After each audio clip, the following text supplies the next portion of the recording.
Hello everyone, Grim here. It's only been less than 2 weeks since the last devlog, and I have a ton of new stuff to show off. In fact, in this video, I'll be showing you all of the new upgrades, menus, and overall details for my game, WispBorne. Wait, you don't know what WispBorne is? Well, I guess I have to explain it now, don't I? WispBorne is a top-down 2D roguelike.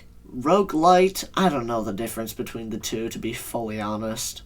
Where you play as the wisp familiar of a wizard who is being attacked by monsters and you need to protect them. This wouldn't be a problem if the wizard was able to fight too, but when they cast the spell to summon you, it left them paralyzed. Anyways, with that explanation out of the way, let's get into what I made since last time.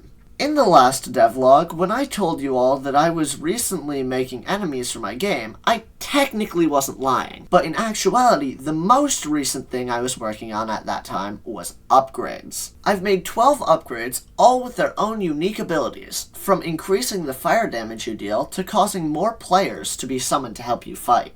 I initially wanted the upgrades to be gained at the end of different waves or once you kill a certain amount of enemies, like in Mega Bonk, Vampire Survivors, or 20 Minutes Till Dawn, the games that inspired this one. But I realized I wanted the player to be able to exponentially grow in power, so I decided to make it so whenever the player got mana from damaging enemies, it was also able to be used as currency to buy upgrades. Where do you buy these upgrades, you might ask? Good question. You buy them from the Mana Weave. This is a section of the game where you can select one of 3 upgrades to purchase. I really like the art for this area. It took me a long ass time to make. Additionally, I have an option to re-roll the current upgrades so you can alter your options. I got help from Noxtek in a Discord server I'm in for that. But the UI isn't very interesting. I bet you're almost certainly here for the upgrades I promised.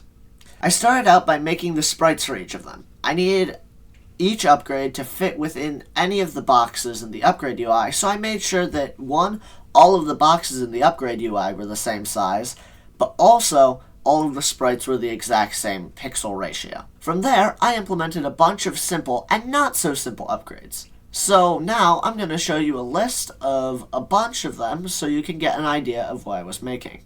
Seeing Double, or Mitosis, spawns an additional player character which uses the same movement controls as the first one. However, the additional player does not gain mana from damaging enemies. Toxic Barrel reduces the normal damage of the player and also the speed stat by 2, but increases the player's poison damage stat by 5. Asterisk, this one is very likely to be rebalanced because it just doesn't seem very strong at the moment.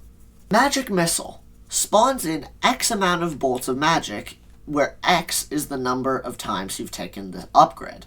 These bolts move towards the nearest enemy and deal contact damage once and then destroy themselves. Flaming Sphere, or like my friends like to call it, Black Hole for some reason? I don't really get it. It spawns a fiery ball which orbits around the player and damages enemies on contact.